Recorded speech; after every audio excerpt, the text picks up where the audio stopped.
Welcome, ladies and gentlemen, boys and girls. Whoa, what is going on with that background right there? A little bit of Hollywood Backlot with Lou and you snuck in there. I see you, Hollywood Backlot with Lou and you. Well, I will say, StreamYard has been having a lot of problems right there, but that one's on me. There you go. That's much better. Welcome to T3PO Live. My name is VashSky. I'm your host of today's ceremonies. We've got a lot to talk about when it comes to theme park news. I was surprised because leading up to the show, I was like, a little bereft of theme park news. We had a lot of entertainment stories pop off, but not a lot in theme parks. Well, that was completely upended over the last couple of days. I was very surprised by that, as I'm sure all of you were, especially from today's news, which we'll be covering in a lot more detail than maybe you've seen in our prior coverage right here. That's going to be a lot of fun to break down and go over. Very, very interesting. We're learning more details as this stuff goes on, folks. So thank you so much for sticking with us here. But to break down our stories and more, well, I have an amazing panel to share with all of you. Let's go ahead and get started with the introductions. Straight from Germany, it is the one, the only, Erika from Erika and Raf. Let me see if I can get her on our screen. Yes, it works. Hello there, Erika. Hello, hello. Awesome stuff. Thank you so much for joining us. And from the great up north, it is Nolan Thunder. I have no idea if he lives up there, but I am telling you that because, well, it fits the name. Do you agree, Nolan? I'd agree. I was thinking, it was making me think Canada when you said, the Great North. But now I'm kind of thinking like, Antarctica and stuff. And I'm starting to feel like I'm associated with like Admiral Byrd and all that stuff that happened with Antarctica. So I feel kind of pumped right now. Let's go, baby. That's the spirit. Amazing recovery. And joining us for the first time, and I believe the first of any channels. I actually don't know the history of streaming with this next individual right here, but I definitely wanted to feature her story when talking about a particular segment that is, very near and dear to our hearts when talking about the theme park coverage. It's the one, the only, MJ. Hello there, MJ. Hi, everybody. Thank you for having me. I'm excited to be here. Absolutely. Excited to have you. I know we've been coordinating back and forth here, and to the best of my abilities anyway, I've let you down, MJ. I do apologize. I think I texted her at 11 o'clock her time and saying, hey, if you want to be on the show, you can be on the show, because literally it was just, it's one of those things where you just get caught up with the news, with the obviously the deliverables for amazing content that we provide to you every single day here on That Marketplace and That Pod Place and so forth. You just get caught up with it, and it just it gets away from you. So MJ, thank you so much for joining us here today. So excited to share my story and hang out with you guys. Absolutely. So let's go ahead and talk about time. Woo! Absolutely. Let's go ahead and talk about your story. Oh wow, that's just amazing. We got some yard work outside. Fantastic. Okay, so they always wait until T3PO. Does the lawn mowing guy just hate this show? Is that what it is? It's very interesting you say that, Nellen. We've had some conversations before, but apparently those conversations have not been fruitful. We'll have more discussions later as time goes on. What is it? Negotiations were short, I guess. So, MJ, let's go ahead and talk about your story for just a second, because I know when we were covering the DAS changes that recently occurred at Walt Disney World, apparently the renewal process, and we'll break it all down for you folks in just a second, but the renewal process for DAS has been extended out for a year. What am I talking about? I'm talking about the Disability Access Service. It's a service that people with a qualifying disability, and guess who qualifies you? That'd be Disney. You'll be provided, if you do qualify via whatever ailment that ails you, you'll be given a essentially it's a pass by which you can reserve a attraction in advance. You wait that wait time outside of that queue, and then upon that wait time actually expiring, you could then go up to basically the lightning lane queue in a lot of cases. Sometimes it's backdoor entrance. It just kind of depends on how that's actually facilitated per attraction. But then you can actually board that attraction outside of the standard queue. Now this DAS service, or Disability Access Service, has been changed a lot over the year, year or so, I would say. But it's had many iterations before. It's had like the GAC, or the Guest Assistance Card, and the Special Assistance Pass, and all kinds of stuff over the last 20 years or so. But MJ, you were talking about your story and your experiences with it. I know this is a very sensitive topic, so take all the time you need, obviously. And it is something. It's really terrible what Disney has actually done, because the interview process in order to qualify for DAS is nowadays it can be traumatic for some folks. Please go ahead, share your story. It is really traumatic, and it's very invasive. I just want everyone to know I've been visiting the property since I was 5, and I am a Walt Disney World. I'm a Disney adult, and I love Walt Disney World. I've always loved going. I took my girls as soon as they were, old enough. I think the first time my daughter went was when she was 3. And I have the experience of getting the card that you were talking about, because she had some medical issues back then, and they gave it to us, no brainer. It was smooth sailing. And this is when she was like, I want to say her condition started when she was like 6 or 7.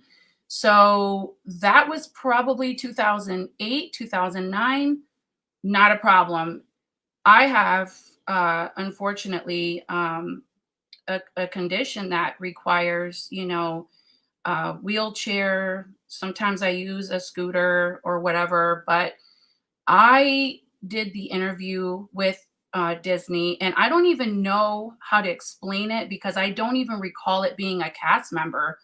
I was thrown into a Zoom meeting with a person that was extremely cold, very dry, didn't even barely introduce themselves. They were just like cutthroat, to the point, very invasive questions. And I was explaining to them, I really have a hard time waiting in line.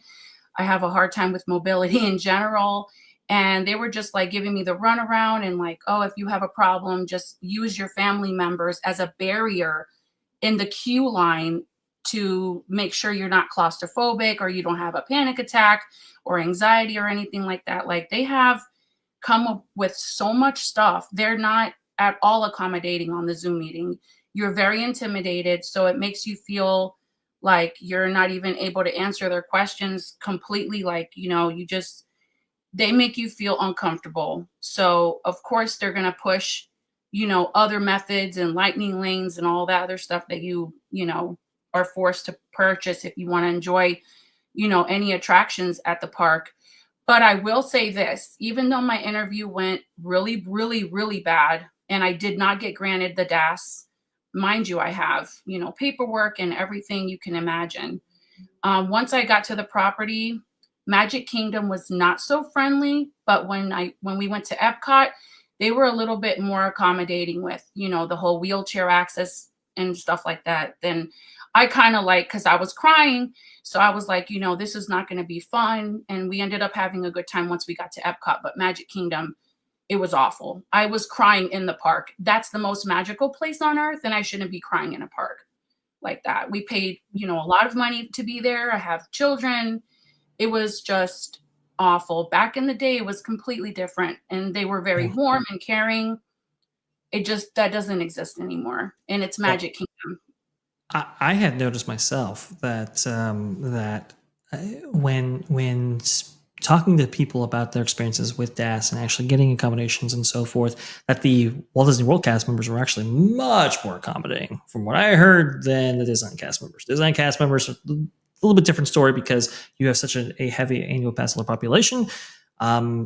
People who maybe want to abuse systems, and I'm not accusing anybody of doing this, but I'm just saying, just in general, people who do want to abuse systems, it's typically going to come from somebody who maybe has access to the parks multiple times a year versus a once in a lifetime guest or a once in a 10-year guest and so forth. So that's why Walt Disney World had always been a little bit, just slightly more accommodating than Disneyland in the past. At least that's the experiences that I heard and everything else associated with that.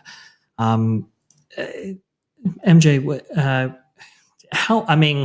not to get into the state of your finances or anything like that, but how much did you actually shell out for Walt Disney World Vacation, only to be told that your the disability that you were trying to get qualified for wasn't going to be approved?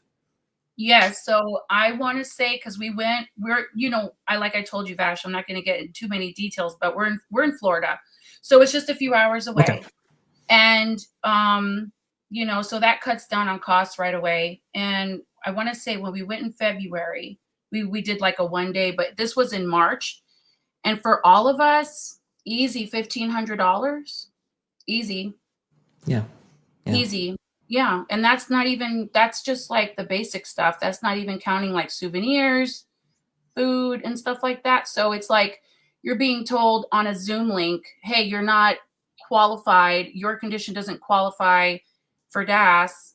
And it's like, okay, so I'm spending all this money and we want to enjoy the park to the fullest. I don't want my condition to get in the middle or in the way of my family having fun.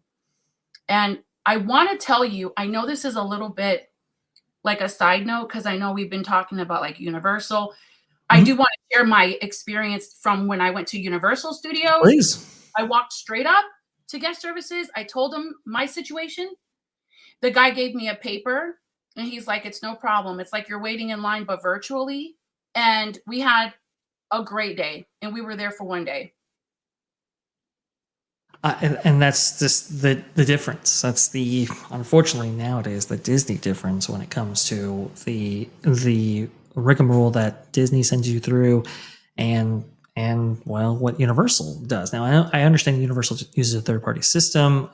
They might have transitioned away from them. I'm not sure. I'm still trying to get clarification on that. How long ago roughly was this trip, by the way?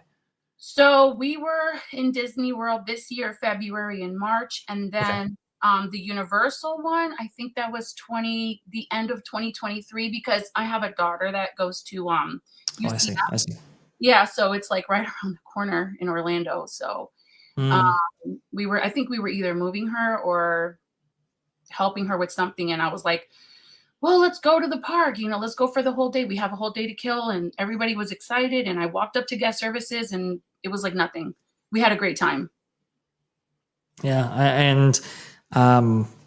I've heard of similar experiences associated with that process. And it's just so profoundly different. And for a company that used to pride itself on not only customer service and guest services, but also too providing the means by which people of all stripes could enjoy these parks together was something that Disney really prided itself on. And this was only, up until a couple of years ago, this all happened. This all happened profoundly fast. I know cast members dislike what has actually happened.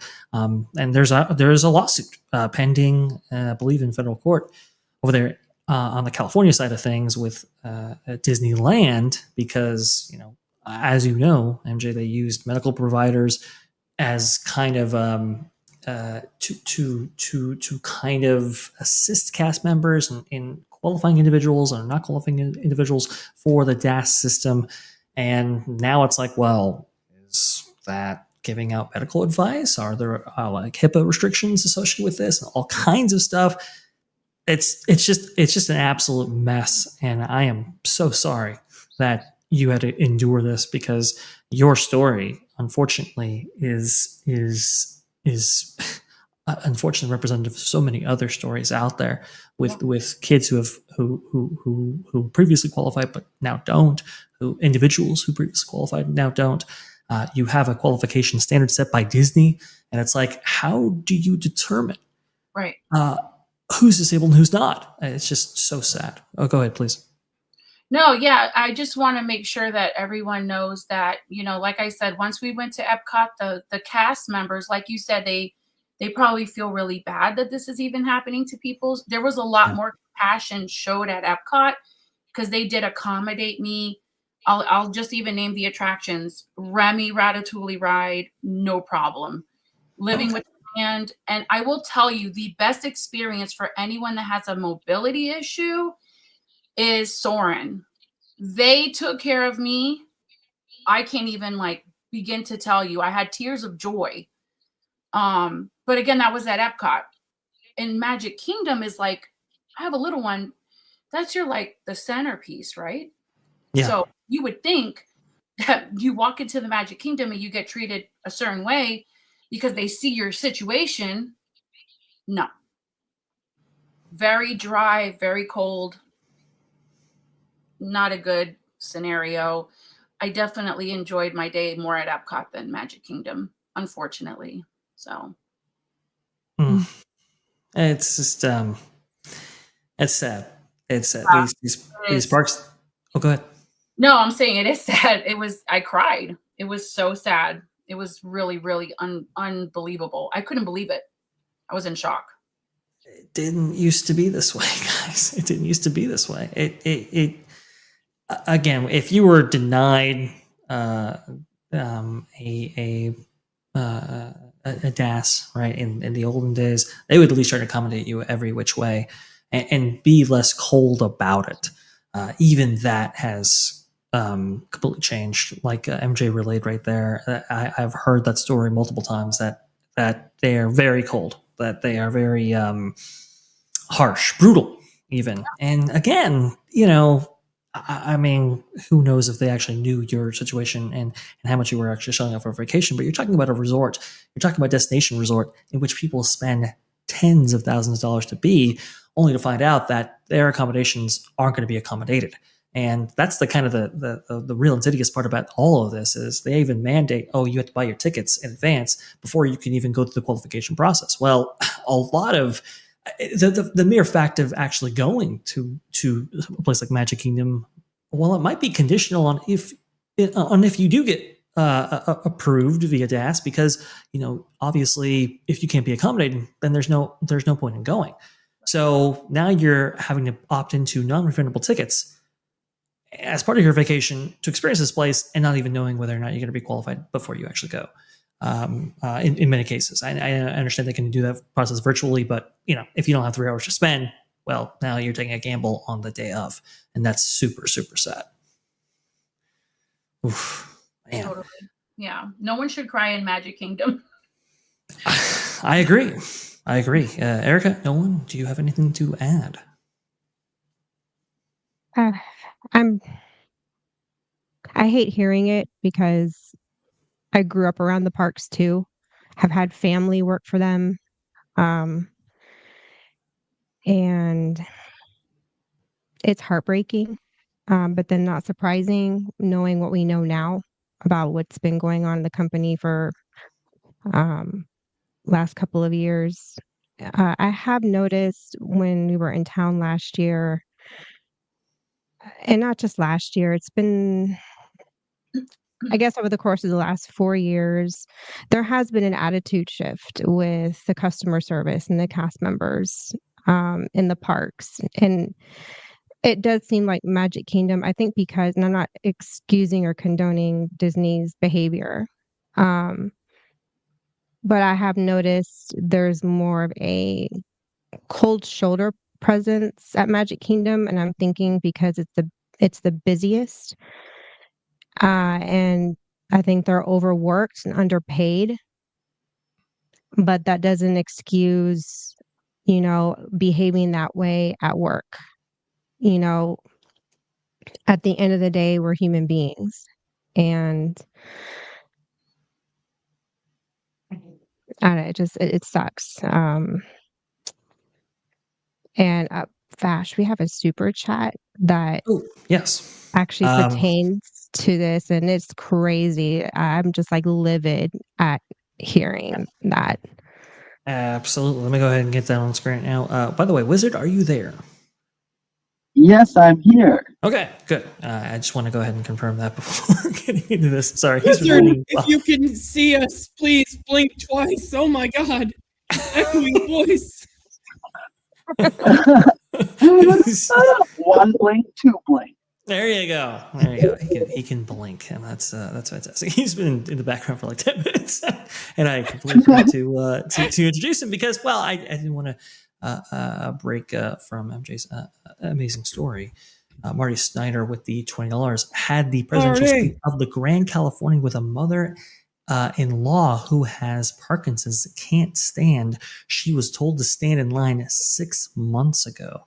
Yeah, Marty has relayed that story to me privately on a couple of occasions, and that is insane to me. I mean, you're talking a family that to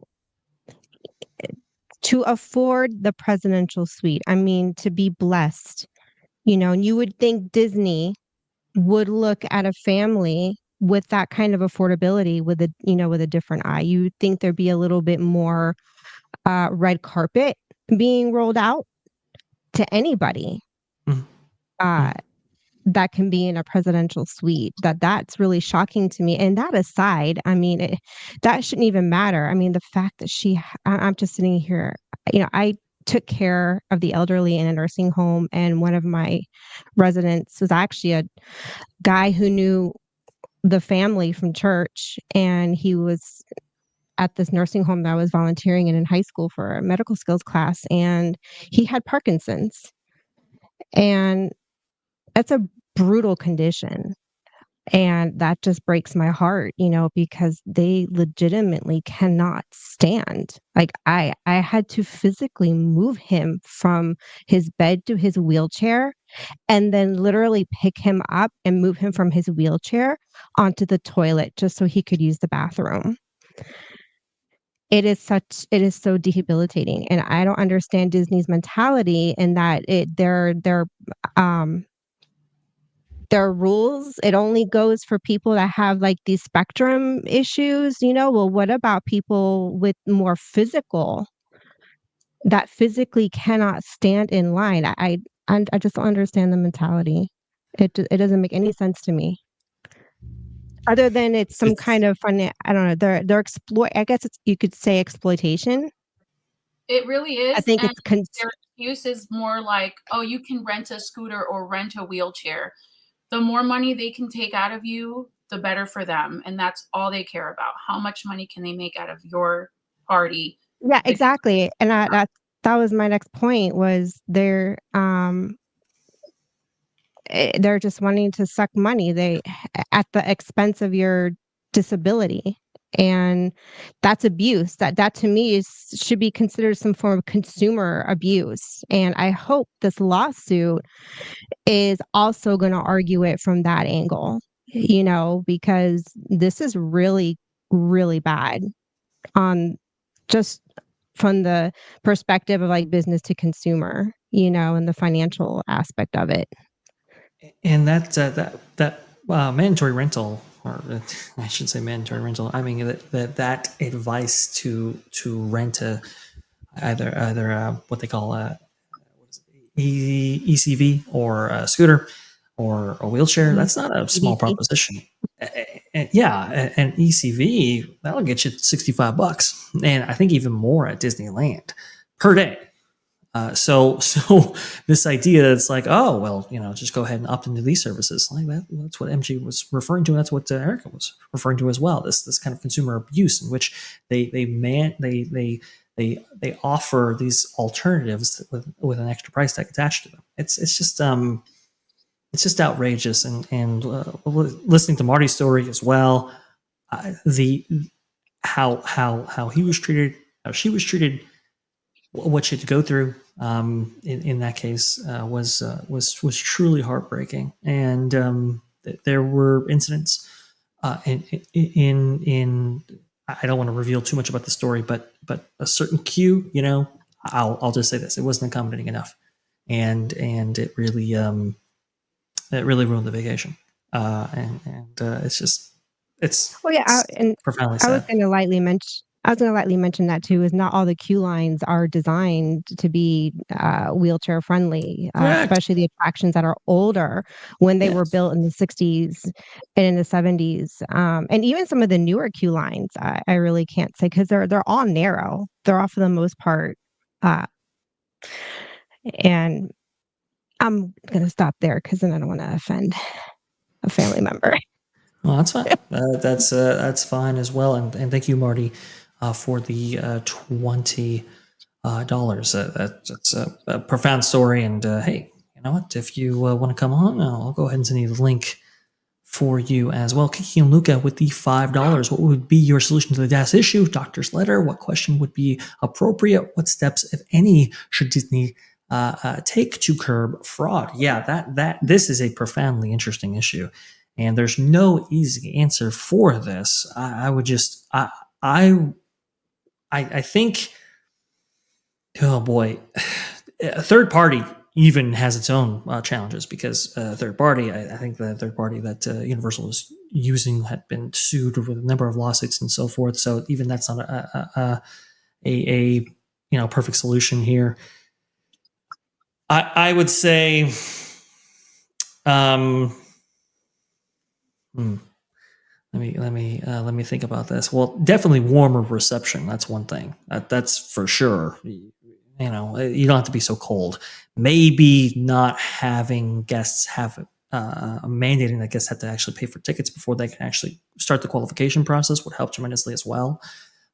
Perhaps a third party, if it can be sourced and vetted, that can accept paperwork could also help as well. I think there's a number of issues, small little things that could help with this issue in a big way. I'd have to think of something more transformative. But Nolan, please go ahead. Yeah, well, at the end of the day, it's something Disney could definitely benefit from expediting, because we can speculate here between the four of us, like what's the best course of action to take. None of us are an official in this profession. We can only do what we can and from an analytical view and from those who have been on the ground and experienced this kind of thing firsthand. But the reality is, this is not the first time this issue has come up. And it seems like in the past that perhaps while it was good in some ways for some people, there might have been a bit too much lenience, and perhaps they've gone and overcorrected now. And now they need to take a new approach to, hey, if this still isn't working, we need to find a whole new method to do that. And that doesn't necessarily mean we either need to go for a third party or don't need to go for a third party. But either way, with the amount of things, going into the summer, what things are going to be having and attendance might be down a bit. This might be a prime opportunity of, hey, we might need to, whether it's in-house or not, we really need to expedite this sort of thing, because we're literally have someone on our panel who said she was breaking down crying. And those are not the type of things you want to hear in theme park highlights. And she's not the first one. One of our very own here in the chat has said he's had a very poor experience that's happened. It's becoming a little too common. There's always going to be, not everything is always going to be 100% perfect, but there's definitely showing signs of, even in our own circles, we're seeing this frequently. It shows there's probably a canary in a coal mine here, and where there's smoke, there's fire. I think there's some room for improvement, and hopefully they have people behind the scenes who are working hard to change this, because right now it does seem like this is rather concerning. Absolutely. So I was gonna add to that, because it jogged my memory. Like, I remember even going to the doctor ahead of time. I'm like, oh, we're gonna go to Disney. Let me go, because I wasn't sure about the new DAS system yet. I hadn't familiarized myself with any like of the details or the specs.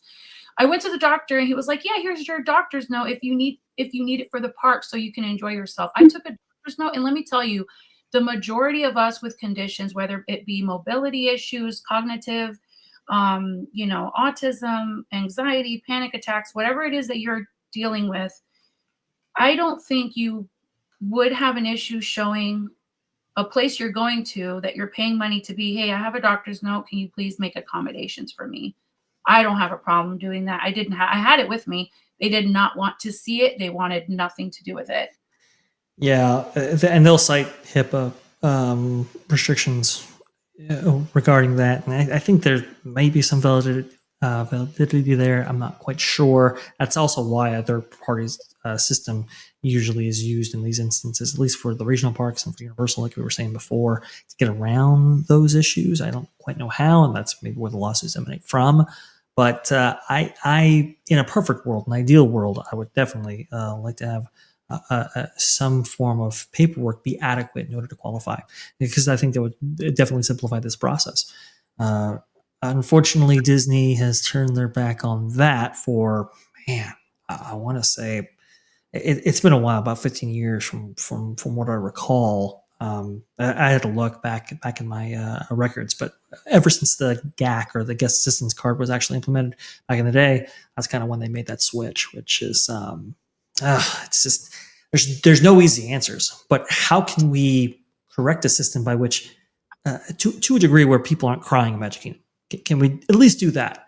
I think maybe we can strive for that. And thank you, Kiki and Luca, for the 5 and your amazing super chat. Also, too, we have one more Paul for the $5. Let's see here if I can read it. Heard the news. Frontierland is no longer Frontierland. It will have to be renamed to something else. With everything changing, it's no more. Indeed. Now, Wizard, I have kept you in the background for a little bit here, and I do apologize. I'm sorry. But no, these are very inspiring and devastating stories. Indeed. I do agree with that. I want to maximize your time, though. I know your time is limited. We have 2 routes we can go. We can go with Hollywood Rip Ride Rockit, or we can go with Frontierland and Rivers of America.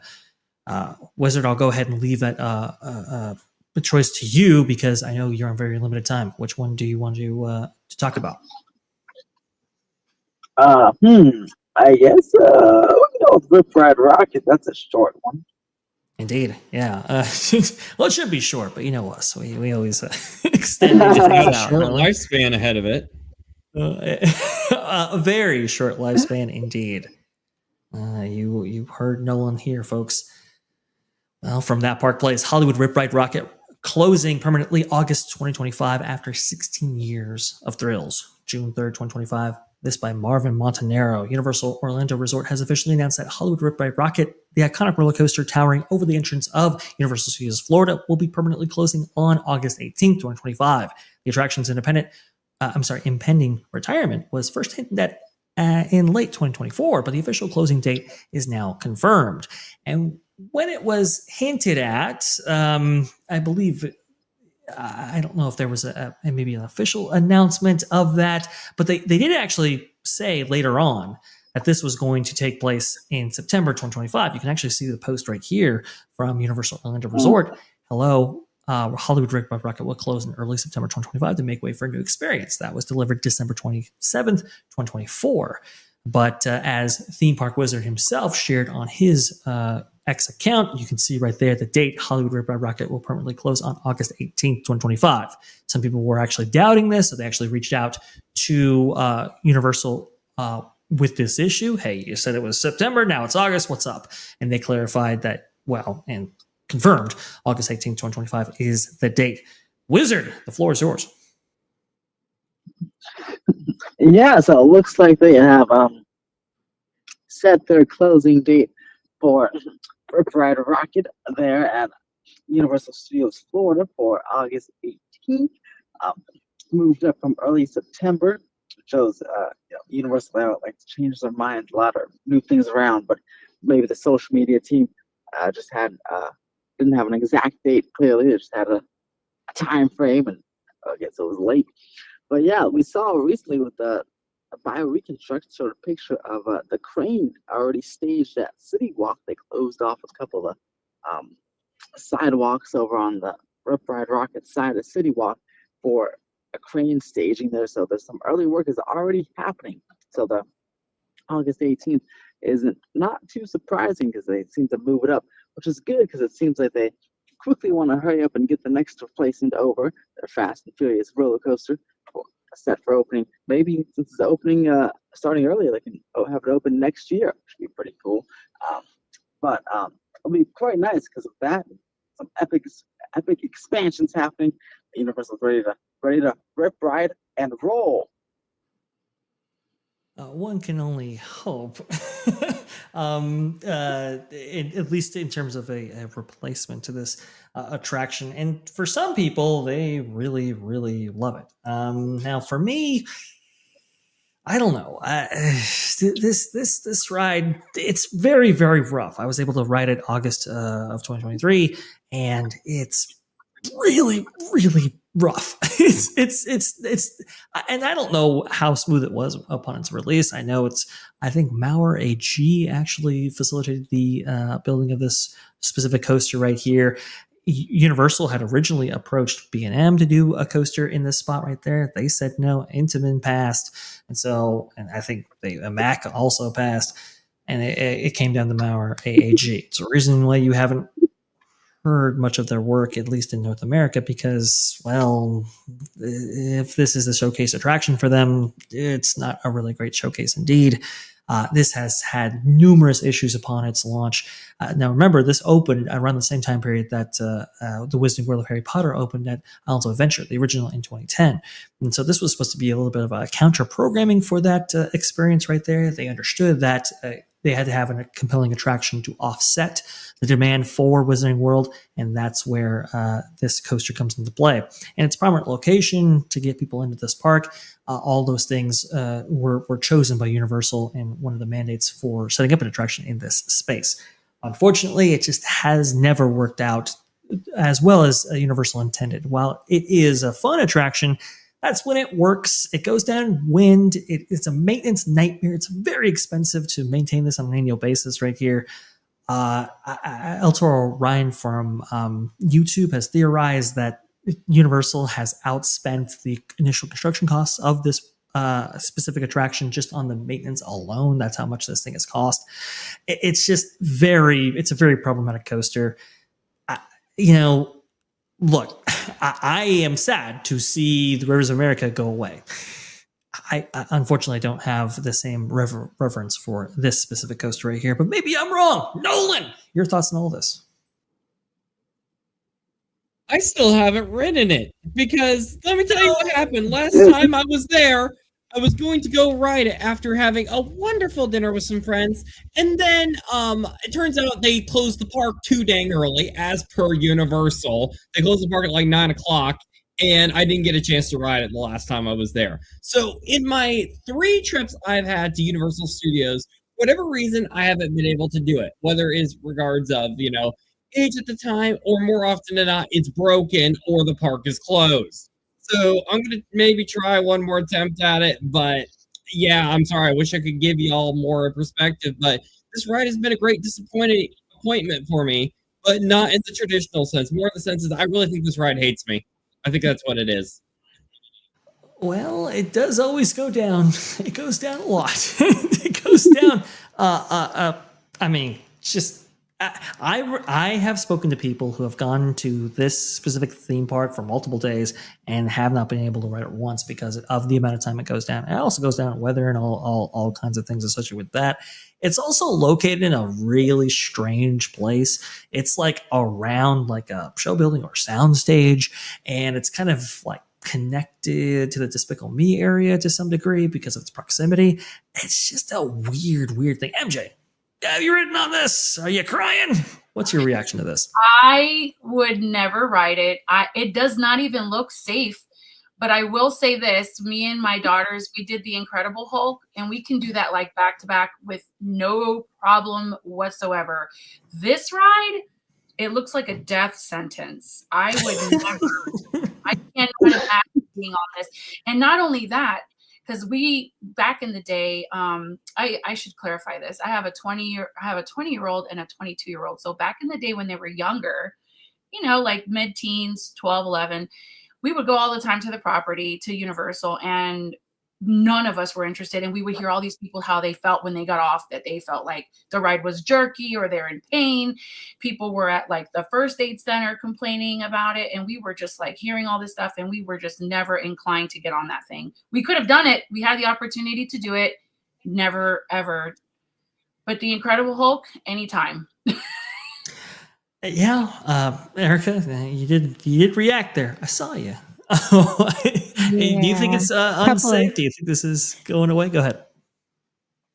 Oh, I think Iron Gwazi is unsafe too, but that's another story. Yeah, so I was doing a little bit of research, and I don't know if there's anything official. Vash, you might have more knowledge on this than I do, but it seems like in 2016 there were rumors flying that Mauer was going to stop making rides. I know they also built steel buildings and bridges here in Germany, and it kind of sounded like they were going to hang up the attraction side of their company.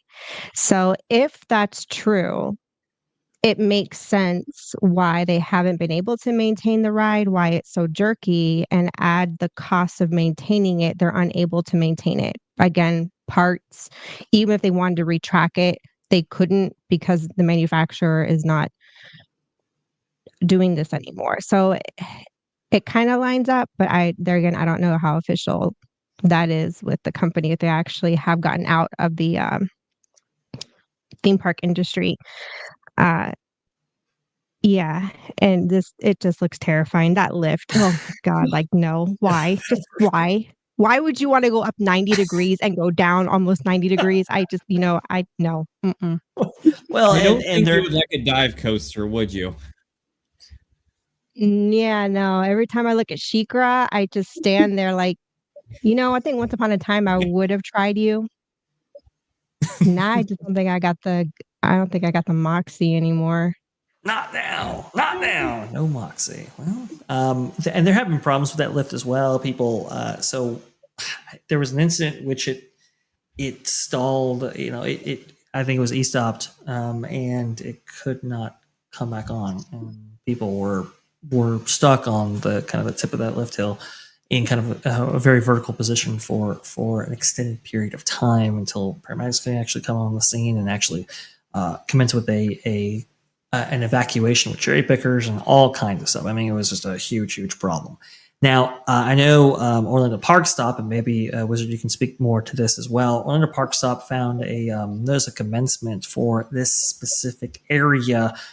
This was a couple of months ago, actually, that they found this.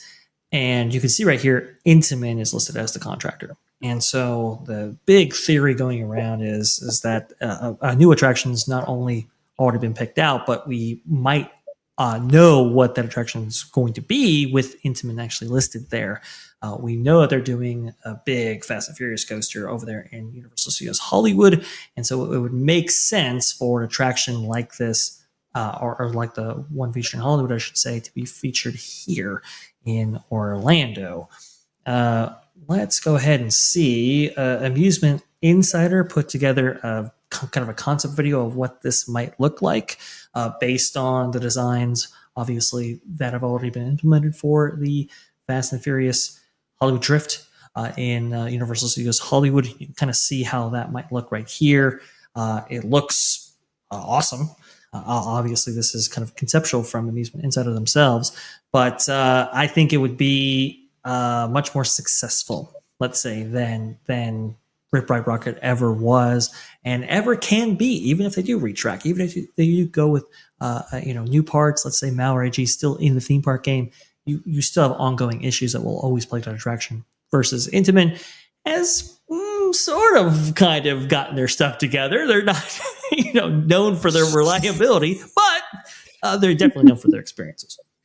What are you talking about? Didn't you see the corpse of King Dakar over a few states over in the rubbish pile now? Like, of course they're reliable. Wizard, the chances of Intamin replacing Rip Ride Rockit. Oh, I say it's about a 99% chance. There you go. In fact, I've even heard of a couple of names for the coaster, the Fast and Furious themed coaster, coming to that park. And let's just say it has a similar. If they go with these names, one of the two names has a similar name to the Hollywood version. So that'd be pretty cool. And probably it'd be the same cars, same trains too, just a different layout there with and maybe include that massive spike they included in the Amusement Insiders section. So it should open by 2027, and it'll very likely be Fast and Furious Supercharged. Or sorry, not Supercharged. Fast and Furious coaster theme. But Supercharged probably closing. Yeah. Now, listen, Nolan, will you be okay with Rip Ride Rockit closing if Supercharged closes as well? Come on. I think that two wrongs make a right here. Am I the only one who doesn't hate that ride with a passion? I mean, I'm more than okay with them getting rid of it for something better. But, Sure. like, I feel like there are worse offenders out there as far as forgettable experiences that need to go. And Jimmy Fallon might be towards the top of the list of stuff that Universal needs to get rid of ASAP. But, like, I'll tell you, though, if I can bring it back to what you're showing on screen here, the concept of what this ride could be like. If this is replacing Rip Ride Rockit, this would be a perfect replacement. It's going around pretty much the whole park. It's, as someone who's been on various different kinds of record-breaking coasters, this is so unique. It's different. It's like a weird hybrid of almost like the Joker ride you can do at Six Flags and a Millennium Force. To see your point with how big some of these like hills are. It's insane. I think this could be an absolute win for the park. And if we can throw in and get rid of Supercharge as well, that means we can get more land into something people actually want to see. Because when was the last time you ever saw anybody with a Fast and Furious Supercharged shirt at the park? Like, have you ever seen that, period? No. You're not lying, Nolan. Yeah. You're not. Yeah, no. No one walks around the park wearing a Fast and Furious. I have never seen it. No, you're not lying. Supercharged is that's a tough experience right there. I maybe I don't like absolutely hate it like the worst thing on the earth, but I don't think it's a great showcase for what Universal can do today. I'll put it that way. And you can see this an example of, sorry to cut you off, but it might be kind of the low point of all those screen criticisms they have. Now I might argue that Transformers might be just as bad, but I know Marvin Montanaro might kill me if he hears me saying that. So I'm just going to act like the Transformers ride is yeah, let's not. I won't repeat that to him, Nolan. But you can see right here. This is a video actually done by Ivan Valientes on Twitter. Park Hoppin'. If you've watched the Park Hoppin' show right there with Jay, with Krista and Ivan, that's Ivan there for you. Really, really good B-roll, just to give you an idea of what it looks like on the West Coast. Wow, it looks like it's like what you. For anyone who's ever been to Tennessee and done like the Alpine coasters where it goes off, the train and stuff, this feels like a souped up version of that. Like, it's like if you took the brainchild of Tennessee mountain coasters and mixed it with a B&M. Like, this thing looks insane. It looks so good. I absolutely love it. I can't wait for this to open on the West Coast. But hey, to get an equivalent type of attraction for the East Coast, don't have an issue with that at all. Hopefully, whatever takes up residents in that space, because I know they want a coaster at the front of the park. I know they want something that's a kind of a showpiece for them that people look at and go, "Oh, I want to ride that. Get me into that park right there." They want that kind of experience. Whatever takes up residents there should be, well, at least hopefully, much better than what is currently sitting in that spot of land. But speaking about land, we got to get to the biggest story of the day, and that is Rivers of America. Here we go, folks. Breaking in the this arms of an angel. Frontierland. It's terrible. Walt Disney World announces closing date for Tom Sawyer Island and Rivers of America. Walt Disney World has just announced a closing date for Tom Sawyer. Okay, back. Thank you so much for getting the word count in there. According to Disney, the final day of operation will be July 6th. As a reminder, the Rivers of America will be drained and demolished along with Tom Sawyer Island to make room for a Cars-themed expansion to Magic Kingdom. Disney has already begun some backstage work. Yes, they have. This is why I was still kind of keeping people up to date with this. If you saw our coverage on That Park Place or even WWE Pro, I was saying constantly, like, hey, this is still moving. This is still moving. Like, get ready. And unfortunately, that day has come. But I will say, a little bit earlier than I expected. I think July was, it's a little bit aggressive, especially when Epic Universe just opened. So the last summer that people can, I guess, enjoy Rivers of America, if they've already come down to Epic Universe, you're only looking at like a couple week window there before this actually goes away. It's just this is sad. This shouldn't actually be happening. Unfortunately, it is. What is it replacing it with? Well, we got some details on that as well. Despite Drew Smith here, Breaking Disney shared a new concept art for Piston Peak National Park, the official name of the Cars-themed area coming to Walt Disney World's Magic Kingdom. Rivers of America, Tom Sawyer Island, and Liberty Bell will have their final day of operation on July 6th. So there you go. There's some concept art for you right there. Apparently, I've already seen it compared to a Denny's placemat in terms of concept art. I thought that was... You have this concept art here, and seeing this whole Welcome to Piston Peak thing, that little quirky little character down there. Technically, if the Cars universe is supposed to be our universe, with cars, wouldn't that boat technically be sentient? So they are okay with destroying a living creature at this location? How many things can they do wrong here? That's a fair point. Ranger J. Autobahn do not trust this man. He cannot be trusted. Yeah, exactly. He got rid of his brother. The boat there, the Liberty Bell. So apparently, I'm going into this blind, folks, because I've been updating like news information about this the entire day here, and I haven't been able to digest it fully. So, hey, why not go ahead and do it together? Imagineers finally explain how cars will fit into Magic Kingdom's Frontierland. This by Katie Francis, June 3rd, 2025. You can actually see some art illustrating roughly the ideas that they have for this location right here. I can't comment on the scale and how accurate this is all going to be. But here you go. Since the project was announced at D23, the Ultimate Disney Fan event back in 2024, fans have been wondering how the world of Pixar's cars might intertwine with the American West of Walt Disney World's Magic Kingdom. But you see, back at that time, they didn't tell us that Rivers of America was going away. They waited until the event actually closed up, and then they said, Rivers of America, that's going away for this. And people were outraged. During a special presentation to Slick Media this week, Walt Disney World News Today was informed on how Walt Disney Imagineering will redefine the classic land with Lightning McQueen, Mater, and friends. Imagineers approached the addition of Cars to Magic Kingdom with the intent of making the franchise fit Frontierland rather than the other way around. New details shared below illustrate their efforts. Okay, So bringing cars to Frontierland. The Frontierland expansion, or reimagining, depending on who you ask, necessitates the closure of Rivers of America, including Liberty Square Riverboat and Tom Sawyer Island. Knowing that removing rivers would eliminate a large body of water from the park, they searched for the right frontier to replace it.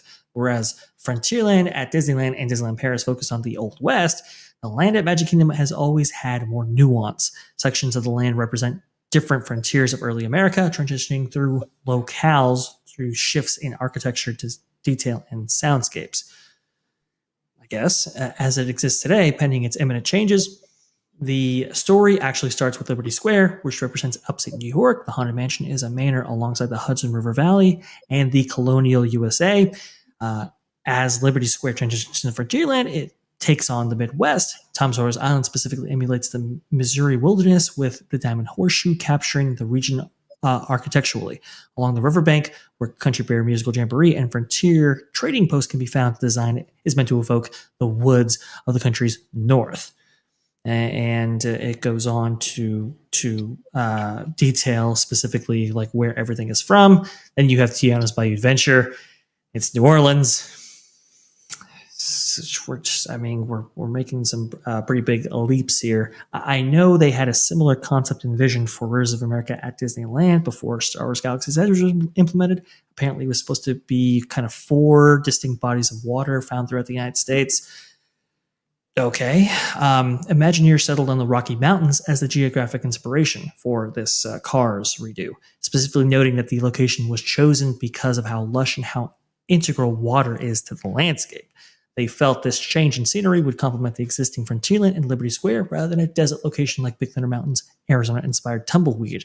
A new area would incorporate many water features, altitude changes, and snow-topped mountains, but would hide what doesn't fit the aesthetic and the story of Liberty Square and Frontierland from view when necessary. Does any of this give you all any comfort? No, because you're just talking about the Rocky Mountains, and it shows that they've learned absolutely nothing from Galaxy's Edge, deciding to have an original location based off of a big IP. There is currently, I'm sure there's something down on the pipeline from everything Iger has said about, we're going to lean more into franchise. So I'm sure we're going to see a Cars 4 at some point. It's been a very, I was just going to say that. Franchise. Yeah. But yep. I highly doubt that behind the scenes are like, well, it's Lightning McQueen and his big Rocky adventure. Like, I just don't see that happening. And it's foolish after how empty Galaxy's Edge is to lean heavily into, hey, let's do an original concept. You guys have not proven that you can do this, and you've already had a chance, and you're gambling with one of your most iconic areas of the park. It just shows the amount of ignorance to what's actually going on, and it's tragic because it's like trusting your most valued loved ones with a random dude off the street or your neighbor.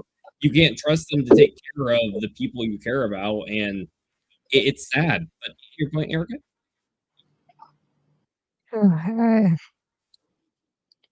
So many things. Okay, so the mountains with the snow tops.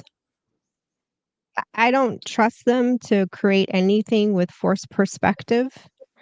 Are they going to put like a Matterhorn there one day? I don't know.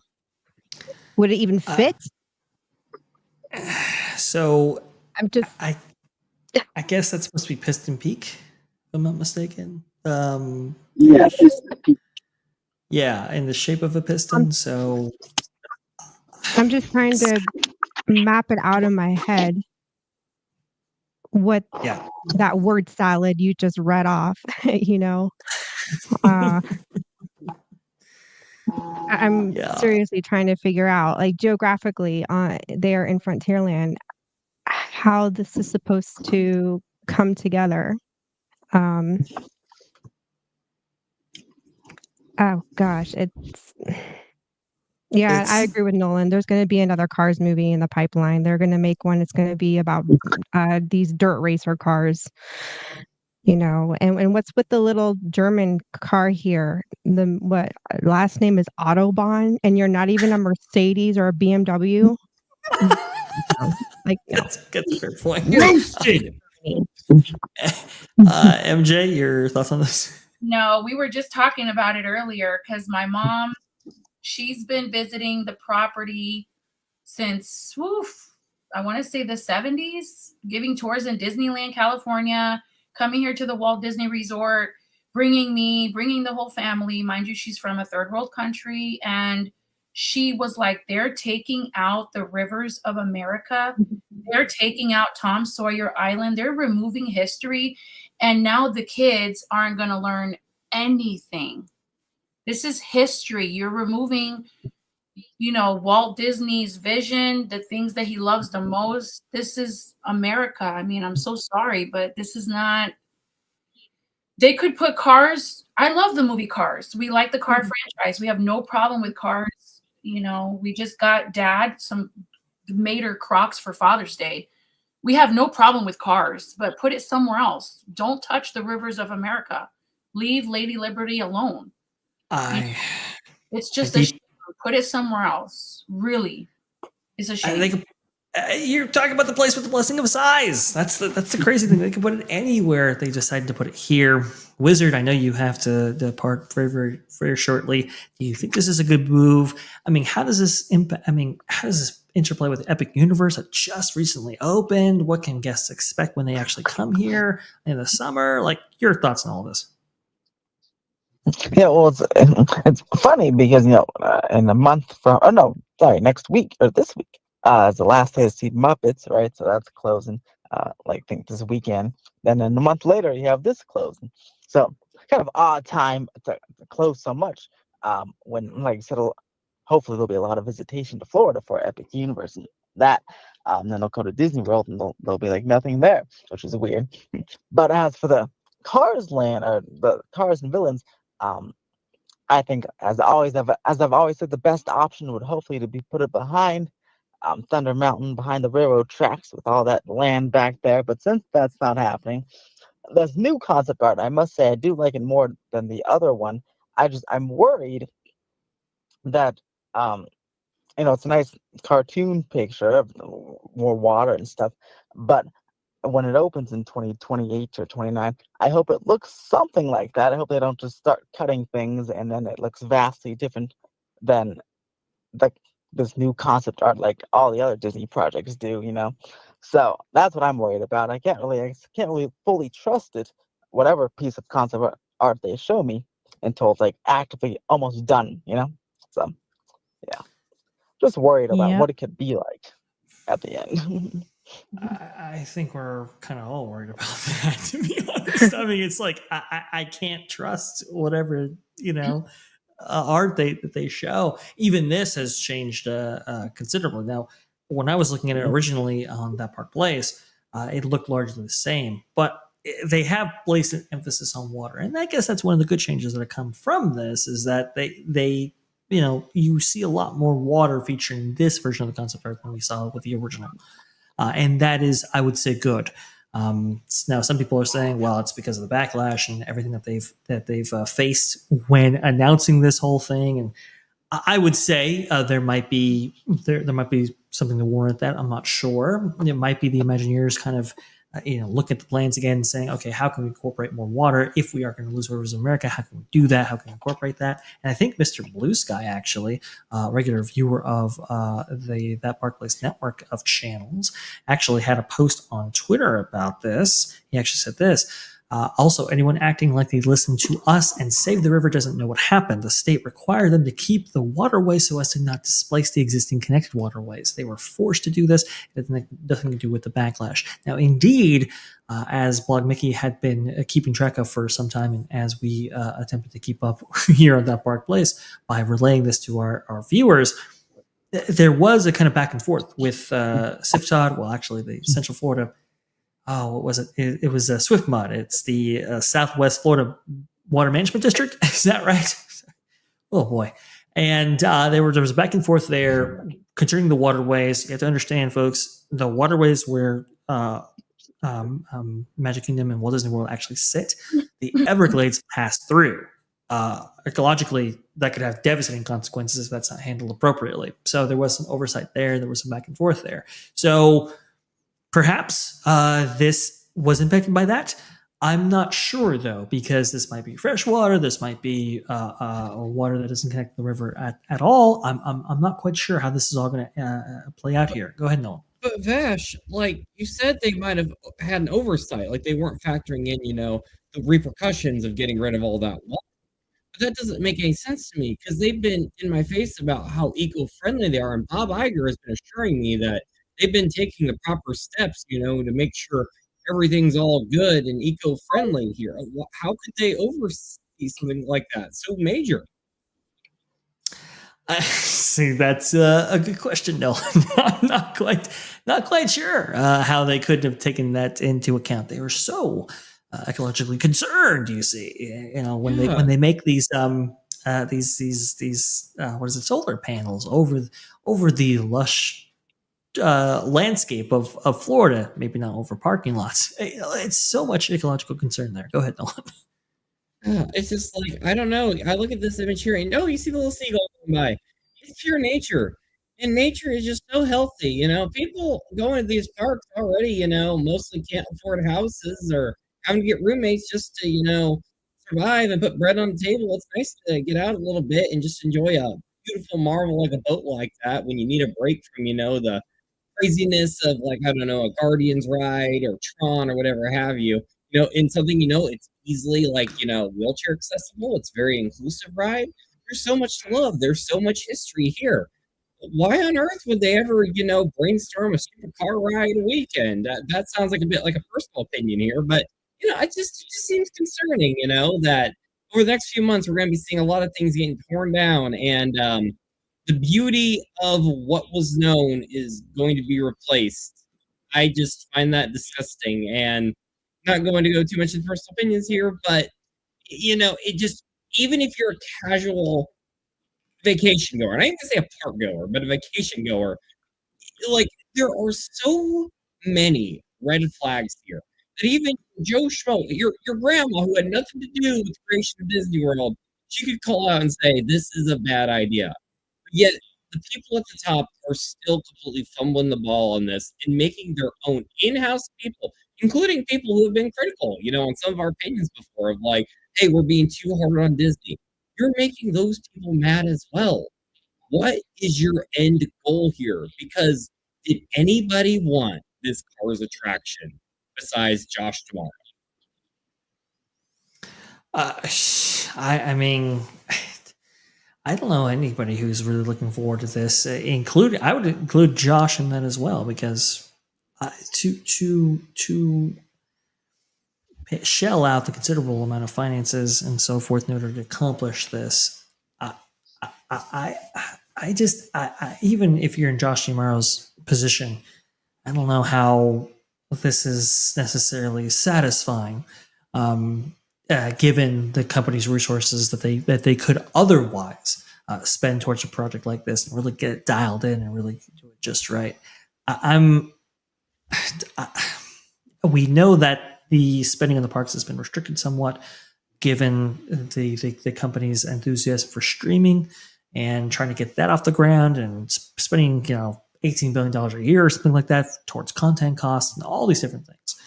I just think that they could have done more for a space that is so central to the heart of Magic Kingdom. Rivers of America is so profoundly important to the overall feel of that park. And to get rid of it for this, I don't think anybody's truly enthusiastic. It's interesting, Nolan, that you bring it up, by the way, too, because maybe even the Imagineers aren't super enthusiastic with what they're replacing this all with, or at least not as enthusiastic as they were, given the backlash that they may have received. I don't know.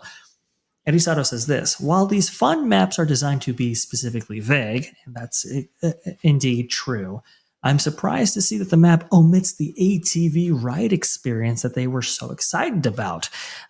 Why don't we see the cartoon ATVs ripping into those trails? You don't see the race day flags or any of that. Nice to see what appears to be more water. It's evolving. Now that's very interesting. It reminds me of Tiana's Bayou Adventure, as time went on, they had these ambitious plans for it, but then it got some setback. And honestly, while obviously not in the same tier, it came a bit more reminiscent of its original counterpart because, there wasn't a big giant boat on top of it. Yes, indeed. Erika, you were going to say something? I'm just looking at the map. Yeah, I do notice what he's saying, and it's hard to tell if the yellow, we'll call it the yellow brick road, is the attraction, and maybe they just forgot to draw little cars, or are these like walking paths? I would I assume wouldn't. it's an attraction, right? It has to be. I But go would. ahead. I would assume too, but Disney, as of late, they're so notorious for cutting back and cutting back. And in a way, this looks like something you would see at Disneyland Paris, where you have those themed walking areas, that Europeans like to walk. And it's,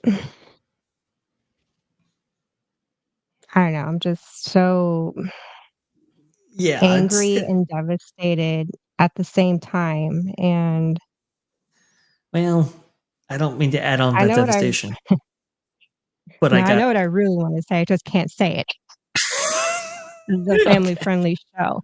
Well, I don't mean for you to break That's that. how angry I am. That is how angry I am, which is why I'm having a hard time finding the nice words, professional words to convey the vulgarities going through my head right now.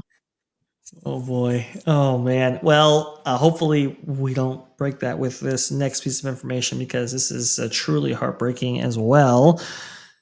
This by Scott Gooston. The Walt Disney World Railroad's full circuit route around Magic Kingdom will temporarily pause at the end of the day on July 6th. Beginning July 7th, the train will operate only between Main Street and Fantasyland. The full circuit route resumes when Villains Land opens. We'll get back to that in just a moment, folks, because that's not cars. Well, that makes sense considering where they're putting construction-wise and all that. Yeah,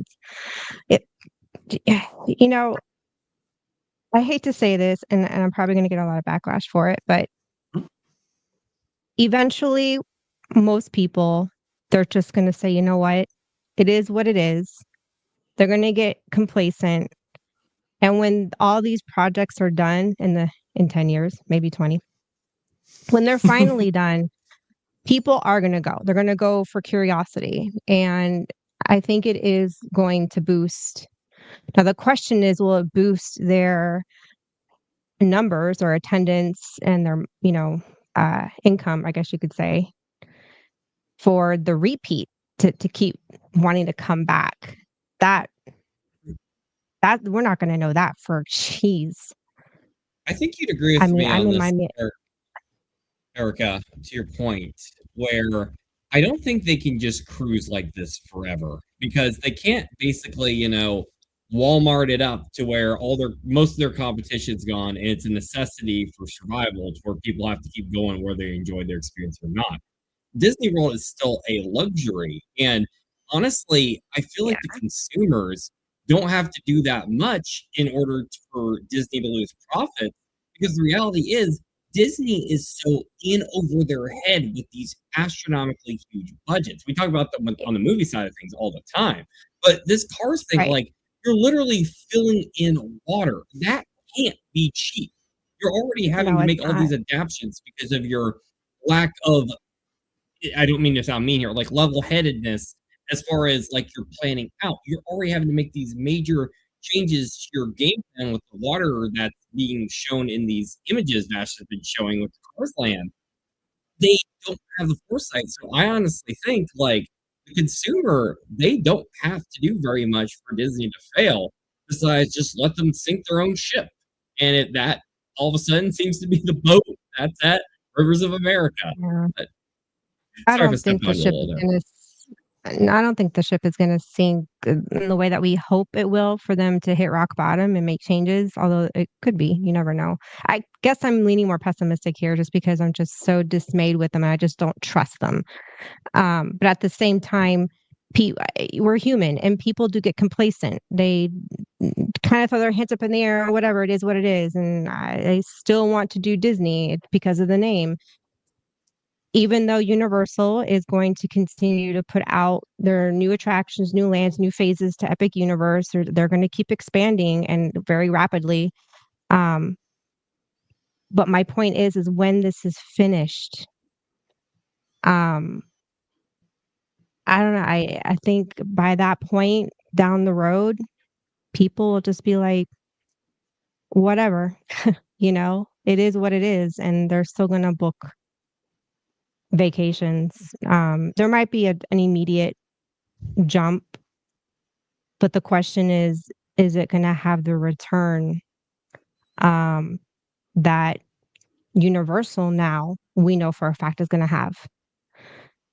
Is Disney still going to be that park and experience where you want to bring, your grandkids and create new memories and start from scratch? Like I don't know. It's just I got so many different things going through my head. And then it's just like all jumbled. Well, if I could say one more thing to your point. Oh, go ahead, Vash. Sorry. Go ahead, please, Nolan. Your thoughts. I want to go ahead and get your- MJ's thoughts after this. If I can say one more thing, sorry if I'm chiming up the conversation quite a bit here. Yeah. I just want to say you were talking a bit, Erika, about grandkids, and I gotta say, but people will definitely get complacent. Like we've seen beloved attractions get shut down at several theme parks across America. Unfortunately, we're probably about to see a lot of aero coasters go the way of the dodo here very soon, and it's going to be hard. And Disney is no stranger to this. When the Mr. Toad ride at Magic Kingdom is a great example of this. However, on the flip side of that, if I can give some sort of optimistic, pessimistic viewpoint, depending on your, view of what I'm saying here, if you're going to have generations that are going to bring grandkids over who may not have even cared that much about Rivers of America, you also have to look at what is replacing that. And honestly, I do not think that Disney as a company is doing enough to appeal to a young demographic of what's popular. They have done nothing to capitalize as far as the parks go on the success of, say, Fortnite, Sonic the Hedgehog, Five Nights at Freddy's. On the flip side, we have just found out that Universal is going to be doing a Five Nights at Freddy's Halloween thing coming up soon.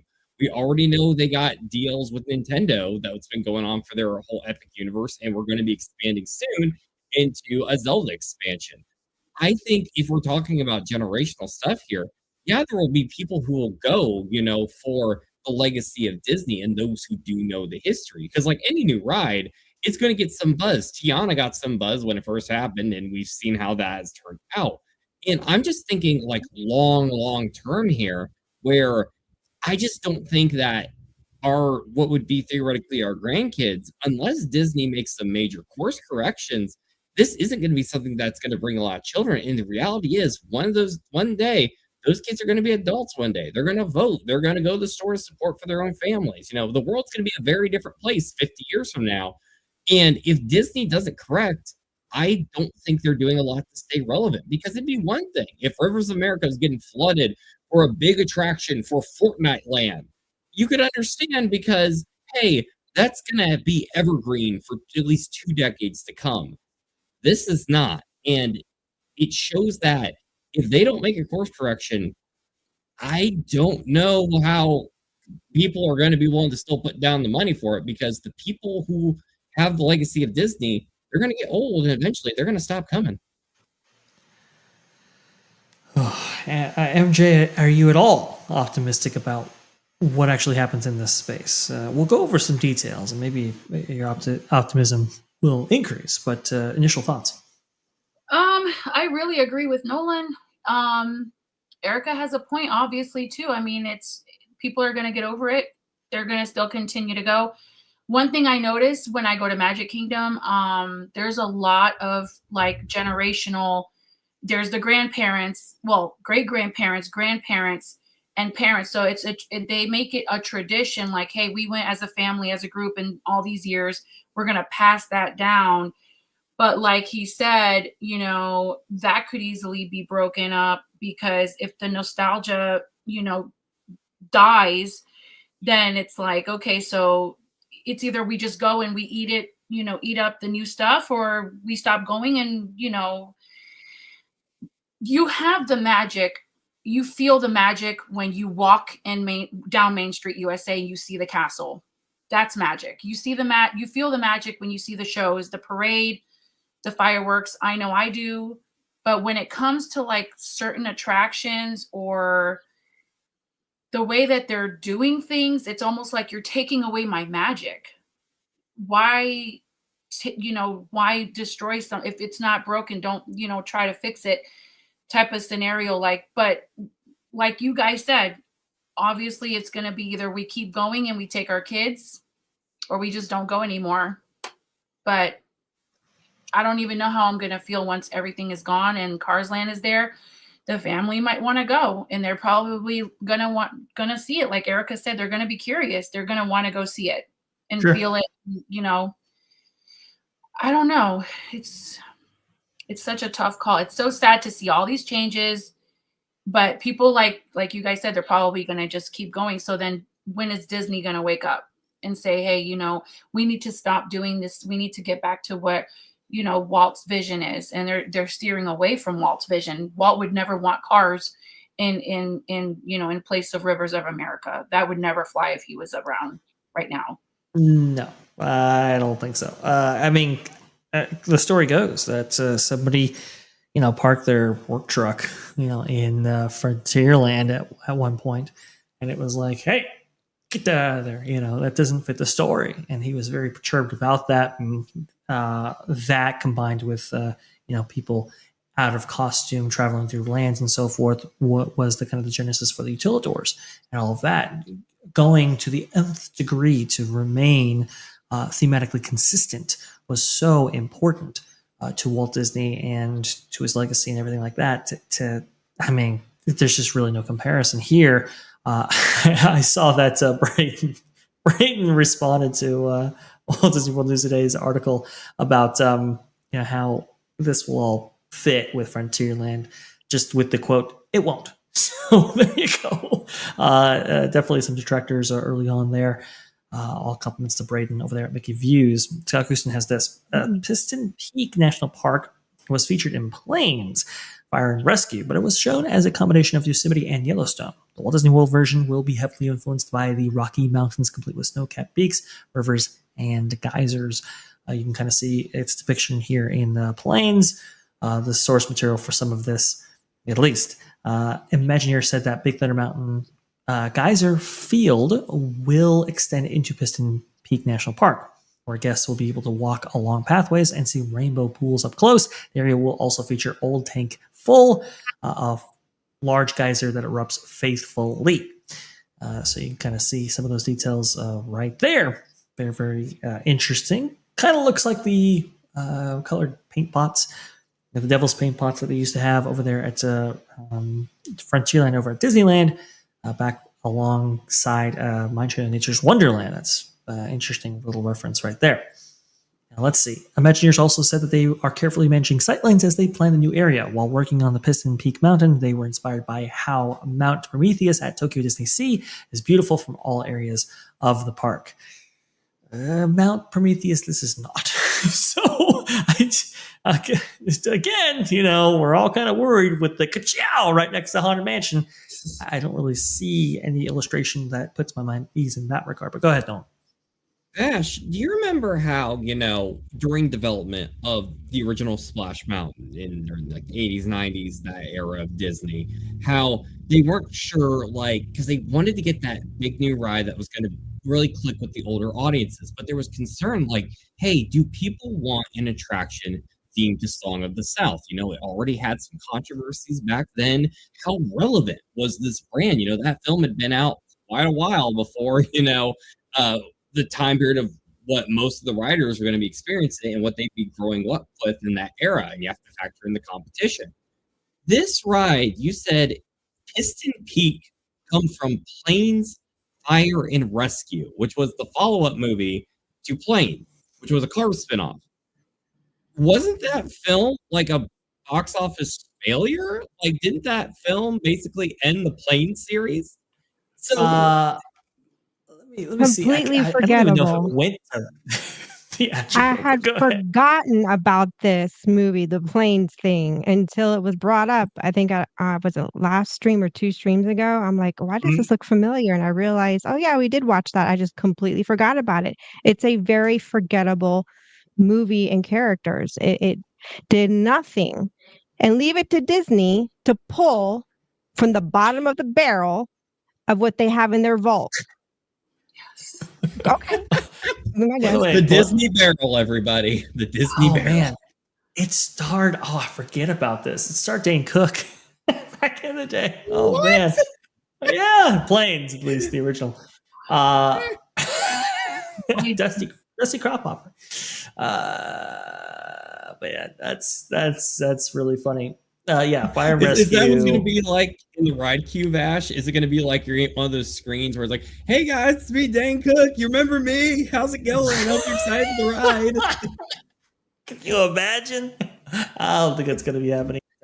Okay, box office.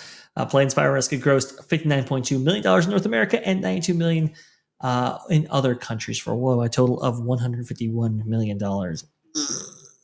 That's tough. Budget $50 million. I mean, yeah, modest budget for sure, but yeah, add marketing costs in there.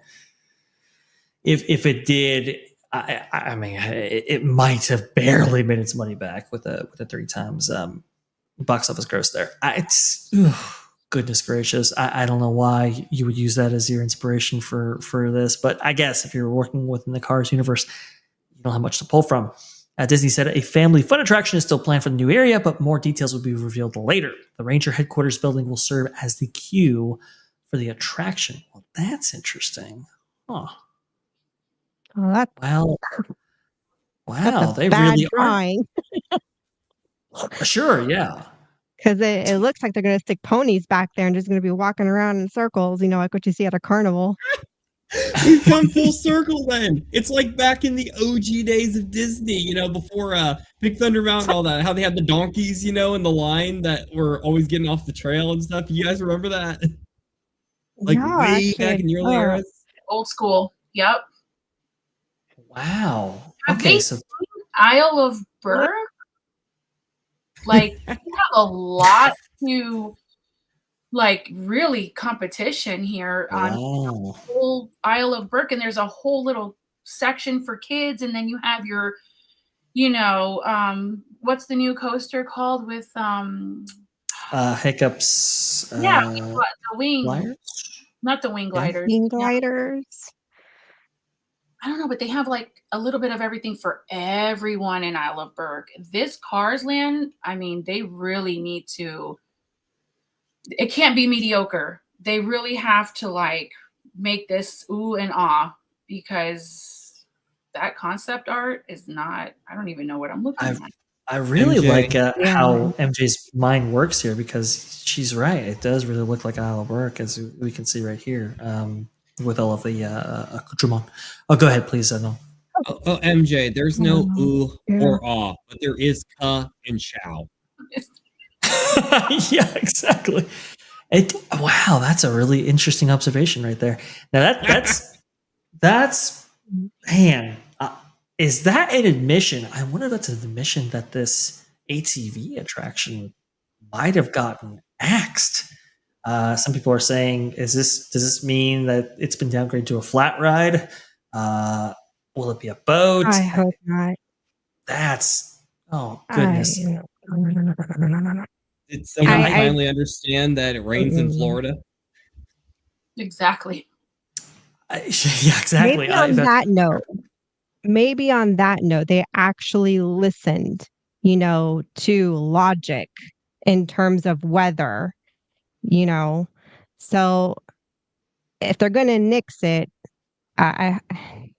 or they're just reworking it, who knows what they're doing, but they have to do something, because listening to Culture earlier on the Pro Show, he brought up a whole laundry list of very valid, practical, logical reasons that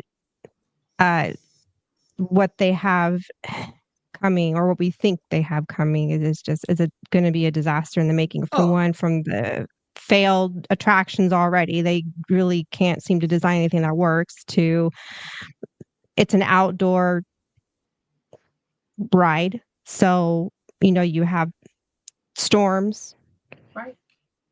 and it's just No, this absolutely. is I mean, why theme parks need dark rides. Themed dark rides. I'm sorry, call me old school, call me old fashioned. This is what separates theme parks from amusement parks and from carnivals. Yes. I am not a fan of flat rides in theme parks. The only exception is, obviously Dumbo, because it came from like the 1950s. Right. But it wasn't like the whole park was riddled with flat rides. Yeah. Nowadays, you're seeing more of an equal, almost 50-50 of these dark rides to flat rides. And it's really annoying because I'm not spending $200 to go into your park to go on a ride I can hit at the local county fair. Yeah. This is something that I've disagreed a little bit with Jonas whenever he makes his proposition. It's filled with flat rides. I'm like, yeah, but your value proposition, when you come to those, $150, $175, $200 figures, that dynamic changes quite heavily. You can see right here, this is Raiders Speed Racers at Disney California Adventure. And the issue with this, and just to speak to what Culture was saying right here, right? This attraction cannot operate in rain. It just can't. This is one of the biggest impediments for getting an attraction like this over to the West Coast. Originally, this was coming. I'm sorry, to the East Coast. Originally, this was coming to Florida back in the day. Actually, Kathy Magnum, who led the Cars Land project along with John Lasseter, was actually she was kind of moved over to Walt Disney World in some form or fashion in order to facilitate this coming over to the East Coast. The solution was to actually put it all indoors and make it part of Disney's Hollywood Studios back in the day. That was a long time ago. Unfortunately, those plans never came to pass. But to have an attraction like this, or even this ATV attraction that they were going for before, there were some real logistical problems with actually facilitating that and pulling it off correctly. I would be shocked if they don't go with anything. If these are just walking trails, as Erika asserted before, and with that I kind of dismissed offhand, but apparently you do something, Erika, that I didn't. When it came to your instincts versus mine, I can't. Oh man, this is really something right here. Let me go ahead and get some super chats included in this and to round out this conversation right here. I love this. Dan's Life for the Kingdom. Don't forget, Buzz closing soon as well for refurbishment as well. Yes. So what we have now going down, we have Muppet Vision 3D, which is going down by the end of the week. Okay, that's going to be gone. Big Thunder Mountain Railroad is gone right now. That's not going to come back until 2026, maybe even later than what they're actually suggesting. That's gone.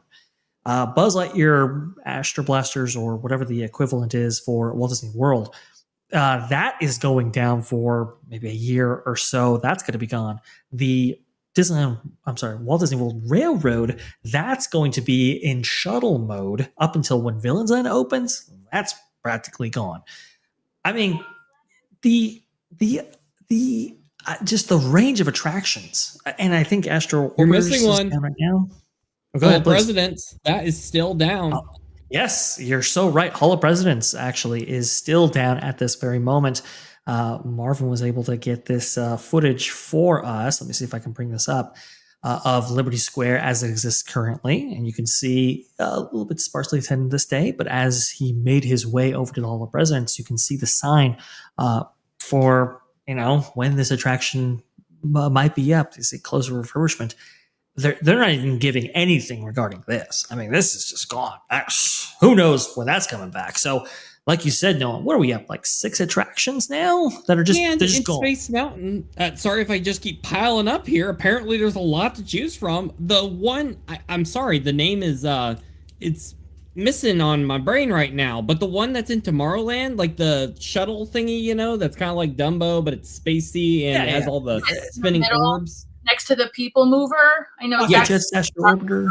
Yeah. Oh, the Astro Orbiter. Yeah. That one's down too. They've been fixing that up. I don't know when's that coming back on.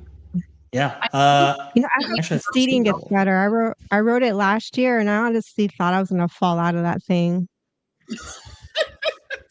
That wouldn't have been good. I was like, yeah.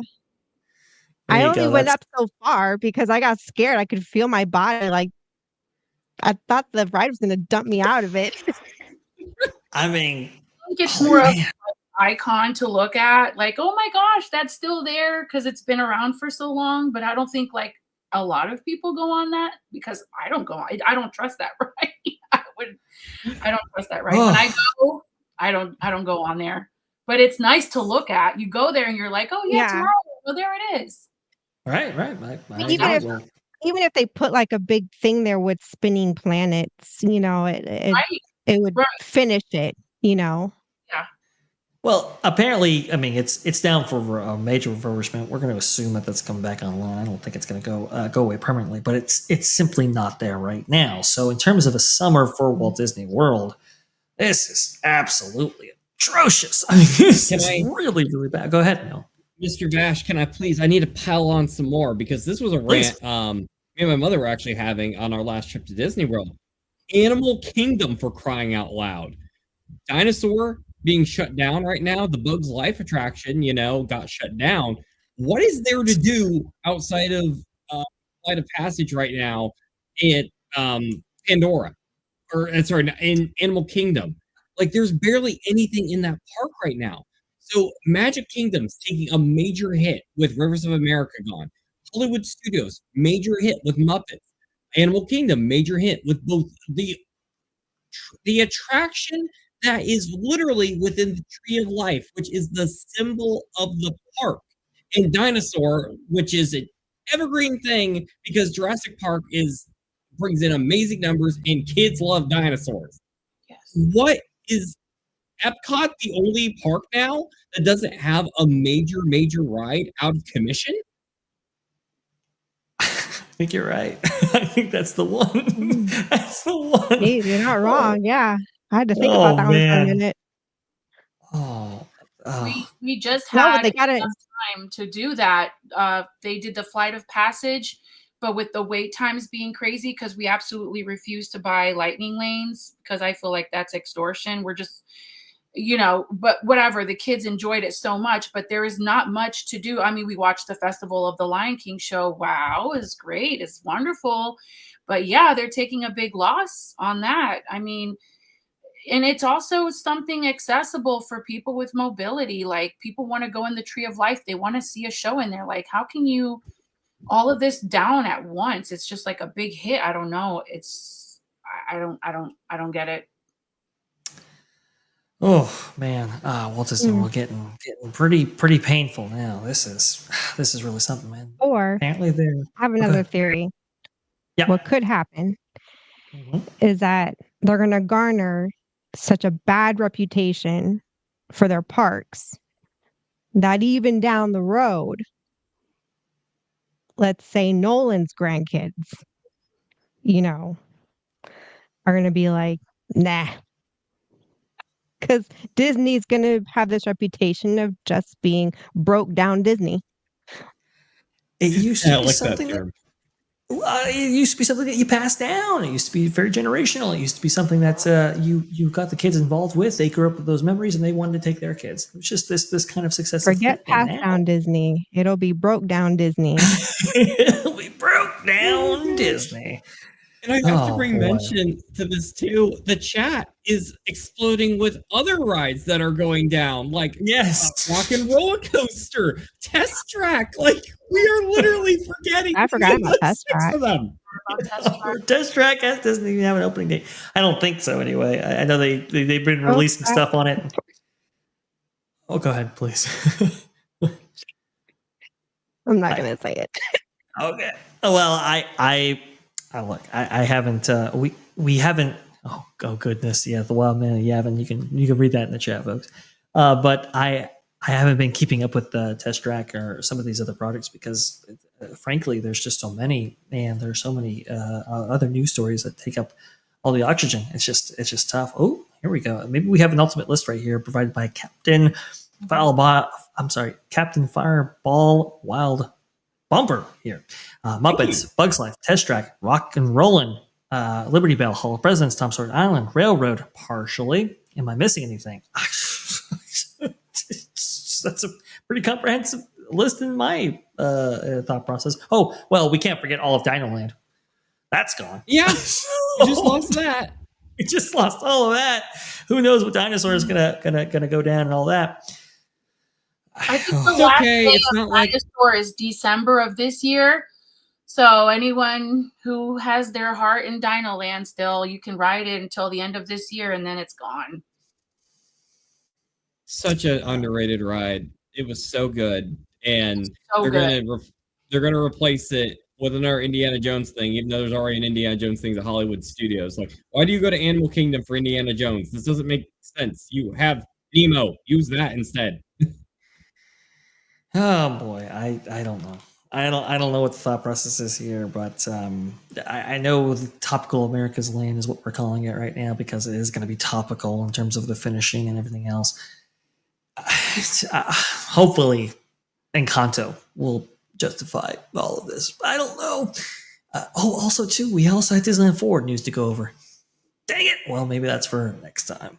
Go and Shogi! People are, with the $5, by the way, people are going to see Cars Land and expect Lightning and Mater, but when they show up, they'll put this Forest Ranger dork. It's a bold strategy, got. Let's see if it pays off for him. Yeah, exactly.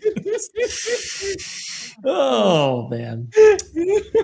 Yeah. I want them to have like a car that's like Yogi and the other one's like the Ranger, and they'll do that. It's tough. Oh boy. Dan's Life with the Kingdom with the $199 concept art looks like a park map. They'll go cheap. Yes. They probably will. Oh man, this is not good. And then James All Day with the $2. Thank you so much everybody for super chatting as well. They're the no Imagineers, not Imagineers. Yeah, exactly. We were going to go over Geo 82 today, and we'll probably have to get to that next week because there's just no time. But I look at that bar and I look at the emphasis placed on like a venue that only caters to people 21 and older. Right, this is one of the first ones to ever open up in Walt Disney World's history, especially in the theme parks. And I look at the caliber of execution when it comes to what is probably going to be a profitable venue for the Walt Disney Company. The emphasis placed on venues like that. It's in some cases I just don't recognize the Walt Disney Company anymore, especially when it comes to Walt Disney World. It's just I don't know. It's tough. It's tough to think of what we're losing and what we're losing this all for. I'll put it that way. Any final thoughts before we wrap up the show and get on over to Mr. H? Vash, I do have final thoughts. You keep showing me this dinosaur footage, and it really hurts my heart because I love this dinosaur. You see his eyes, you see that smile. I love this section. I love the Wild Mouse coaster that used to be here. This was so cute. It was like a home carnival, but actually like people existed in it. It was so great. Oh boy. Okay, we'll take the smiling dinosaur. What's your favorite dinosaur? Whatever that one is. Tyrannosaurus Rex, probably.